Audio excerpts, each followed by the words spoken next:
देश के कई हिस्सों में बारिश कहर बनकर बरस रही है। लोगों के घर, गाड़ी, मवेशी सब पानी में बहते जा रहे हैं। यही हाल हुआ है उत्तर प्रदेश के कुछ जगहों का, जहां बाढ़ के पानी की वजह से लोगों को काफी दिक्कतों का सामना करना पड़ रहा है। ऐसे ही बाढ़ की चपेट में आए श्रावस्ती क्षेत्र की हालत परखने के लिए मुख्यमंत्री योगी आदित्यनाथ खुद पहुंचे। उन्होंने बाढ़ प्रभावित क्षेत्रों का हवाई दौरा किया, फिर श्रावस्ती पहुंचकर बाढ़ पीड़ितों को राहत सामग्री बांटी। इसके साथ ही उन्होंने आमजनों को बताया कि सरकार की तरफ से बाढ़ पीड़ितों के लिए क्या व्यवस्थाएं की गई हैं। सरकार की पहले से ही व्यवस्था है। हम लोग जब 2017 में सरकार में आए थे तो हम लोगों ने एक व्यवस्था बनाई थी कि आपदा के कारण अगर कहीं कोई जनहानि होती है, उस परिवार को तत्काल 4 लाख रुपए की सहायता प्राप्त हो जाए। मानव वन्य जीव संघर्ष में अगर किसी कोई जनहानि होती है तो वहां पर भी 4 लाख की सहायता दे दी जाए। कहीं सर्पदंश से किसी व्यक्ति की मृत्यु होती है, उस परिवार को भी सहायता के रूप में ये राशि उपलब्ध करा दी जाए। कहीं पर कोई आकाशीय बिजली से कोई किसान की, कोई बटाईदार की, किसान के परिवार के किसी सदस्य की असामयिक मृत्यु होती है, उसके परिवार को भी आपदा राहत कोष से तत्काल सहायता राशि या फिर कृषक दुर्घटना बीमा योजना के अंतर्गत राशि उपलब्ध करवा करके उस परिवार को संबल प्रदान किया जाए। और आज यहाँ पर 4 ऐसे परिवार जिन्होंने अचानक आई बाढ़ के कारण अपने परिवारजनों को खोया है, उनको भी 4-4 लाख रुपए की सहायता यहाँ पर प्रदान की गई है। उन सभी पीड़ित परिवारों के प्रति मेरी संवेदना है, राज्य सरकार की पूरी संवेदना है, केंद्र सरकार की पूरी संवेदना है। बाढ़ बचाव के लिए सरकार के द्वारा प्रयास किए गए हैं, लेकिन जहां पर नदी की क्षमता केवल 30,000 क्यूसिक वाटर की को वहन करने की हो, अगर अचानक 3 लाख क्यूसिक वाटर उसमें आ जाए तो स्वाभाविक रूप से सारी तैयारियां धरी की धरी रह जाती हैं। और यही हुआ जब नेपाल के अंदर अत्यधिक बारिश हुई, उन्होंने अपने वहां के सभी रेगुलेटर और डैम के बांध के फाटक खोले। अचानक जल प्रवाह से सभी नदियां जल प्लावित हुई। केवल राप्ती नदी की स्थिति नहीं है, सरयू जी में भी काफी बड़े पैमाने पे बाढ़ आई। बड़े पैमाने पर हम लोगों ने शारदा नदी में भी देखा है, कल मैं पीलीभीत और लखीमपुर खीरी में भी था। सैकड़ों गांव इससे चपेट में आए हैं और वर्तमान में अगर हम देखेंगे तो 12 जनपद इस अतिवृष्टि के कारण बाढ़ की चपेट में आए हैं, जिनमें 33 तहसील हैं, 633 गांव हैं।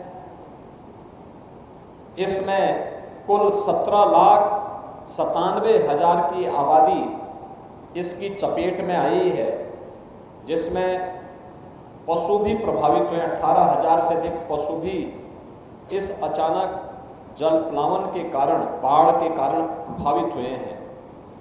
1,45,000 से अधिक कृषि भूमि भी इसकी चपेट में आई है। इसके लिए हम लोगों ने सभी गांवों में एनडीआरएफ, एसडीआरएफ, पीएसी की फ्लड यूनिट और स्थानीय स्तर पर नौकाओं की व्यवस्था भी की है। एक व्यवस्था की गई है कि जगह जगह बाढ़ चौकियां स्थापित हों, जो समय समय पर सूचनाएं भी देते रहे। और इसके लिए पूरे प्रदेश भर में अगर हम देखेंगे तो 1033 से अधिक बाढ़ चौकियां स्थापित की गई हैं, जिनके माध्यम से इन सभी 923 बाढ़ चौकियों की स्थापना की गई है। और जहां पे बाढ़ पीड़ितों को रखा जाना है, 1033 ऐसे स्थान हैं जहां पे शरणालय बना करके बाढ़ पीड़ित के घर में पानी भर गया या उस किसी को रेस्क्यू करके लेके आना है तो उनके लिए भी ये व्यवस्था की गई है। इसके साथ साथ यहाँ पर उन सभी क्षेत्रों में अन्य तमाम प्रकार की सुविधाएं उपलब्ध करवाने का कार्य हो रहा है। अगर हम लोग श्रावस्ती की बात करें तो श्रावस्ती में जो बाढ़ से प्रभावित क्षेत्र हैं 116 गांव पूरी तरह या आंशिक रूप से बाढ़ से प्रभावित हुए हैं। 15 गांवों में कटान की स्थिति है। 76,000 की आबादी इससे प्रभावित हुई है। 23,500 से अधिक कृषि भूमि बाढ़ की चपेट में आई है। यहाँ पर बचाव और राहत कार्य के लिए एनडीआरएफ, पीएसी के फ्लड यूनिट और एसडीआरएफ को भी लगाया गया है, जिसमें वो मोटर बोट के साथ में वहाँ पर अन्य बचाव के कार्य कर रहे हैं। नौकाओं की व्यवस्था भी की गई है। इसके साथ ही यहाँ पे 4 जनहानि जनपद में हुई है। इसके अतिरिक्त यहाँ पर प्रदेश सरकार ने पहले से व्यवस्था की है कि जो भी व्यक्ति इन बाढ़ की चपेट में या जो गांव मेरुंडो होते हैं बाढ़ की चपेट में आते हैं, उनके लिए राहत पैकेट की व्यवस्था, जिसमें से कुछ राहत पैकेट अभी आपके सामने हम लोगों ने वितरित किए हैं, जिसमें पहले पैकेट में 5 किलो लाई है, 2 किलो इसमें भुना चना है, 1 किलो गुड़ है, 10 पैकेट बिस्किट है, 1 माचिस की पैकेट है, 1 पैकेट मोमबत्ती है, नहाने के साबुन है, 20 लीटर का एक पानी के लिए जैरकिन है और तिरपाल भी उनमें प्रदान किया जा रहा है। दूसरे पैकेट में है 10 किलो आटा, 10 किलो चावल, 2 किलो अरहर की दाल, 10 किलो आलू, 2 हल्दी, मिर्च मसाला और 1 लीटर सरसों के तेल के साथ ही नमक आदि भी उसके साथ उन्हें उपलब्ध करवाने का कार्य सरकार के द्वारा आपदा राहत निधि से उन्हें उपलब्ध करवाने का कार्य किया जा रहा है। हमने प्रशासन को पहले ही कहा है कि हमें पूरे बरसात भर यानी अक्टूबर तक की व्यवस्था पहले से बना के रखनी होगी, क्योंकि इस बार औसत से अधिक बरसात होने की संभावना है।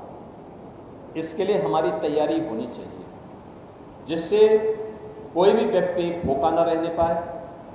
जहां शरणालय बनाए गए हैं वहां भोजन की व्यवस्था, दोनों समय भोजन मिले, इसकी व्यवस्था हम सुनिश्चित कर लें। जहां पर लोग गांव के अंदर सुरक्षित हैं लेकिन पानी से घिरा हुआ है, उन्हें हर 15-15 दिन में इतना राहत की सामग्री उपलब्ध करवाते रहें, जिससे परिवार भरपेट भोजन पा करके आराम से अपने को वहाँ पर गांव में सुरक्षित कर ले। नदी कटान की दृष्टि से जो क्षेत्र हैं वहाँ पर जो भी तैयारी होनी है, बरसात के समय जल भराव के कारण एंटी स्नेक वेनम यानी सांप के काटने पर वैक्सीन देने के लिए, कुत्ता या किसी जानवर के काटने से रेबीज का खतरा होता है तो एंटी रेबीज के वैक्सीन भी उपलब्ध करवाने के लिए कहा गया है और सभी ऐसे सीएससी में उपलब्ध करवाने की तैयारी के साथ सरकार कार्य कर रही है। हर गांव में नौकाओं की व्यवस्था हो, इसके लिए भी निर्देश दिए गए हैं। बचाव और राहत कार्य युद्ध स्तर पर होना चाहिए और समय पे राहत के कार्य सभी को प्राप्त होने चाहिए। इसके लिए सरकार पूरी प्रतिबद्धता के साथ कार्य कर रही है। आपको बता दें कि इससे पहले सीएम योगी लखीमपुर खीरी पहुंचे थे, जहां उन्होंने बाढ़ से प्रभावित क्षेत्र का दौरा किया था।